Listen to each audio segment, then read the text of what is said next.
Hello guys, welcome. So no contact situation tayo ngayon. So ang tanong natin ngayon ano ba yung pinagsisihan ng person mo sa'yo na hindi niya kayang aminin kahit kanino? Okay?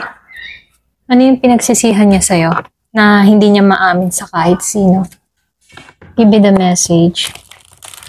Ano yung pinagsisihan niya rito sa'yo na hindi niya kayang aminin sa kahit sino? Thank you nga po pala sa mga nagsusubscribe, sa mga bumabalik. Maraming salamat. Give me the message. Ano yung kanyang pinagsisisihan na hindi niya kayang aminin sa kahit sino. So lumabas ang 8 of Snows, reverse. And 2 of Clouds, reverse. Meron ditong 7 of Clouds, reverse. The Moon, reverse. 6 of Waves, upright. Queen of Wands, 5 of Clouds, meron ditong Page of Waves, 9 of Snow, reverse, 4 of Wands, reverse, upright pala, sorry. So meron ditong 10 of Snow, so 10 of Waves, and the 9 of Wands. So, nakikitaan ko dito, meron ditong Gemini, Libra, and Aquarius. Meron din ako nakikita dito na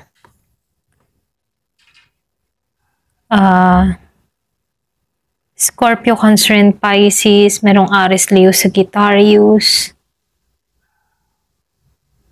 So, ito lang yung nakikita ko dito ha. And Virgo, Capricorn, Taurus. Okay? Ayan. So, start na tayo.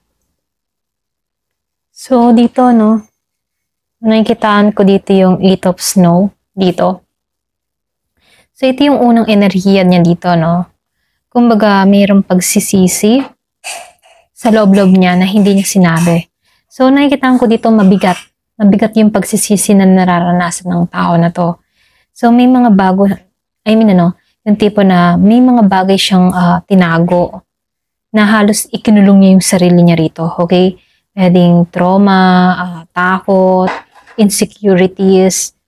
Pero ayaw niyang magmukhang mahina dito, So, nakikitaan ko dito, ngayon, nagsisisi siya na hindi niya, ibang tipong nagsisisi siya dito na hindi siya naging vulnerable sa'yo. Kasi, kung sinabi niya yon, baka nag-iba yung takbo, okay? So, nakikitaan ko dito sa 2 of Clouds, naka-reverse siya. So, ito yung malinaw na pinagsisihan niya yung pagpili niya ng desisyon na hindi ka isinama sa proseso. Okay? So, kung may pinagdaanan siya noon, pwedeng problema, pressure, o pwedeng internal conflict, hindi niya in-inform. Okay? Hindi niya in-inform at hindi niya hiningi ang tulong mo. Okay? Kumbaga sinarili niya na kung saan nawala siya. So, nakikitaan ko dito, ngayon niya nare-realize na nag-decide siya ng hindi ka man lang kinausap. Kaya para bang kasalanan niya kung bakit nagkalayo kayo. Okay? So, nakikitaan ko rin dito, sa 7 of Clouds. Naka-reverse siya dito, So, mabigat lang yung energy nito. Kasi may isang bagay na itinago niya na ngayon, okay? Na gusto niyang ilabas, okay? So, pwede ito yung tipo na feeling na mas malalim pa pala, or pwede ring takot sa commitment, or pwede ring emotional baggage, okay? So, nakikitaan ko dito, may nangyari din sa pamilya, pwede ring sa karera, okay? Guilt sa isang ginawa niya, okay? So, nakikitaan ko dito, yung pinakamalakas dito, pinagsisihan niya yung pagiging niyang, yung pagiging niyang hindi naging diretso sa'yo, okay? Kumbaga, nakikitaan ko dito, nagsisi siya dito na hindi siya naging direct sa kanya or hindi siya naging straightforward sa'yo, okay? Gusto sana niya ditong aminin, kaya lang, andun yung confused. At nakikitaan ko rin dito, takot siya, pero pinili niyang magtago rito, okay? So dito, lumabas tong the moon, So nakikitaan ko dito sa the moon, yung bang tipo na, ito yung card ng confession. Kaya lang, ito yung nagsasabing malinaw na sa kanya, yung kasinungalingan niya, okay? So lalo yung lalo yung sinarili niya na hindi totoo. Alam mo yun? So, nakikita ko dito, yung pinakamalalim na regret niya rito, hindi siya naging honest sa nararamdaman niya sa'yo. Okay? So, nakikita ko dito, pinilit niyang isuppress ang feeling niya. I mean, yung matipong pilit niyang i-suppress yung feeling niya dati. Ngayon, nagsisisi na pinalayo niya yung mga taong gusto niya. Alam mo yun? So, nakikita ko dito, andun yung pagsisisi sa taong ito. Okay? So, nakikita ko rin dito sa Six of Waves, So, nakikita ko dito, ito yung nostalgia or attachment, Yung bang masasabi niyang, you belong to me. Kaya lang, pinagsisihan niya na hindi niya inamin yun. Okay? So, nakikita ko dito, na-attach talaga siya sa'yo. At hindi niya yun inaasahan. So, nakikita ko dito, mas malalim ka pala sa puso niya kesa sa inamin niya na mismo sa sarili niya noon. Okay? So, ngayon, nakikitaan ko dito, hinahanap ka niya quietly, hindi niya sasabihin kahit kanino. Okay? So, nakikitaan ko rin dito, sa Queen of Wands dito, naka-upright siya dito. So, ikaw yung nurturing energy ng tao na to. So, sa buhay niya, pinagsisisihan niya na yung bang tipong hindi niya inamin ikaw yung tao na nagbigay sa kanya ng emotional safety. Okay? So, may guilt siya kasi sa kabila ng kabaitan mo, hindi kanya hinandel ng tama. Alam mo yon? Doon pumapasok yung realization dito sa tao na to, yung kabaitan mo, okay?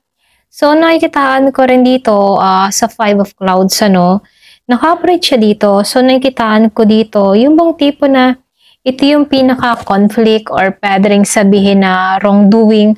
So, nakikitaan ko dito, malaki yung regret niya na hindi niya inako yung pagkakamali niya rito, okay? So, yung moment na dapat nagsabi siya ng totoo na yung tipo na, for example, yung magsasabi siya ng ganito, ako yung mali, pasensya ka na, natakot ako kaya ako'y lumayo, or pwede rin, hindi ikaw yung dahilan, okay? Dito, tinikom niya yung bibig niya, hindi siya nag-explain, so yun yung dala ng guilt niya ngayon, okay? So dito, nakikita ko rin dito sa page of, dito sa Nine of Snow, okay, and Four of Wands, So, nakikitaan ko dito, yung bang tipo na meron siyang pinagsisihan dito, So, nakikitaan ko dito yung tipo na hindi niya inamin na crush ka niya, okay? Ayan, pasensya na, naputol tayo. So, start ulit ako, So, dito na tayo nagtapos. So, nakikitaan ko dito, sa Page of Waves. Kumbaga, meron itong mga pinagsisihan dito. So, lumalabas dito, hindi niya maamin dito na itong tao na to may crush sa'yo, okay? Yung bang tipo na gusto ka niya, curious siya sa'yo, na-in-love siya sa'yo, mga ganun, Pero nakikita ko dito, crush ka niya, okay? So, ito yung playful feelings niya. Yung bang kilig na hindi niya sineseryoso noon, okay? So, dapat sinabi niya dito, At ngayon niya naiisip yon. So, nakikitaan ko dito, itong tao na to, ngayon niya naiisip na dapat hindi siya nagkunwari sa kanyang nararamdaman dito. Okay? So, dito, nakikitaan ko tong Nine of Snow and Four of Wands, yung bang tipo na nasa healing energy siya dito ngayon. Okay? So, nakikitaan ko dito, habang nag-heal siya, lumalabas yung realization. So, ibig sabihin, pinagsisisihan niya na pinaiwasan niya yung sarili niyang nararamdaman. At hindi niya sinabi sa'yo kung gaano kanya naiisip, okay? So, ito yung late realization. Kumbaga, nahuli yung realization niya rito. So, nakikitaan ko rin dito sa Four of Wands, So, nakikitaan ko dito, ito yung secret attachment, okay? Yung bang tipong hindi niya ito sinabi kahit kanino. And then, nakikitaan ko dito, hindi ka pa rin niya ma-let go. So, lumalabas din dito, ito yung tipo na, yung malaking regret niya, na hindi niya sinabi sa'yo noon, baka nagkaiba sa panahon ngayon. Okay? So, ngayon pumapasok yung realization, yung nga sinabi ko kanina, dun pumasok yung late realization. So, nakikitaan ko dito, itong tao na to, kung naging totoo siya before sa'yo, baka iba yung kinahinatnan nyo ngayon. Okay? So, dito, lumalabas ang Ten of Snow. Naka-operate siya dito. So, malaki yung pinagsisihan niya dito, kung paano natapos yung connection nyo. So, lumalabas dito na alam niyang biglaan, masakit, walang closure, at dapat may sinabi siyang explanation. So, hindi niya inamin kahit may mga kaibigan siya, okay? Yung bang tipo na hindi niya inamin sa mga friends niya na yung tipo na ako yung may kasalanan, bakit ganito yung ending namin, mga ganun, no? So, hindi siya nag-explain, okay? So, dito, lumalabas din dito yung Ten of Waves, okay? Upright. So, nakikitaan ko dito, ito yung secret na happy ending fantasy, okay? Kumbaga, yung bang tipo na hindi niya sinabi kahit kanino na ini-imagine yung kung paano sana kayo ngayon, okay? O kung ini-imagine kung paano sana kayo nagtagal.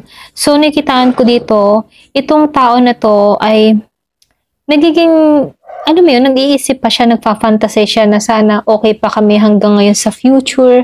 Mga ganun, no? So, nakikitaan ko dito, ito yung pinagsisisihan niya, okay? May halong longing, okay? So, nakikitaan ko dito sa Nine of Wands. So, dito, yung bang tipo na, ito yung card na para bang proud siya, pero malungkot. Alam mo yon, proud siya dahil nakikita niyang may pagbabago na nangyayari sa'yo. Pero pinagsisisihan niya na pinili niya yung ego. Okay? So, yung pagiging independent, okay siya, ganyan.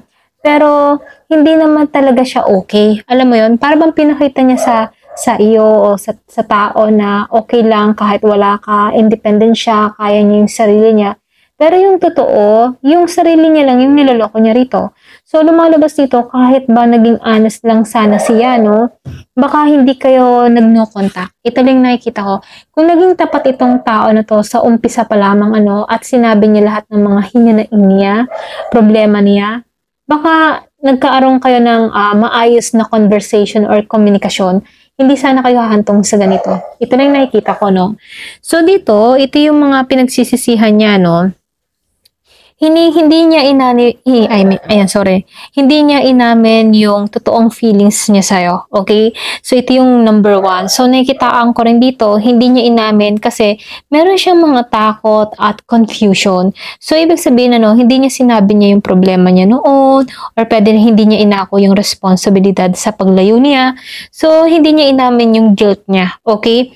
So, nakikitaan ko rin dito, marami siyang hindi inamin na about sa'yo, no? Katulad ng attach siya sa'yo, hindi niya sinabi na sasaktan din siya, na sa nangyaring hiwalayan, sa no contact, hindi niya inamin na ikaw yung gusto niya, ikaw yung nagpapakalma sa kanya. So, nakikita ko dito, ang dami niyang mga hindi inamin sa'yo, no? At hindi niya din hindi niya inamin rito na may pangarap siya na sa future na kasama ka, okay? So, nakikita ko dito ngayon, lahat ng ito, no? Tinago niya sa sarili niya dahil nahihiya na siyang aminin ngayon. Okay? Ayun, ito lang nakikita ko, no? So, ayan.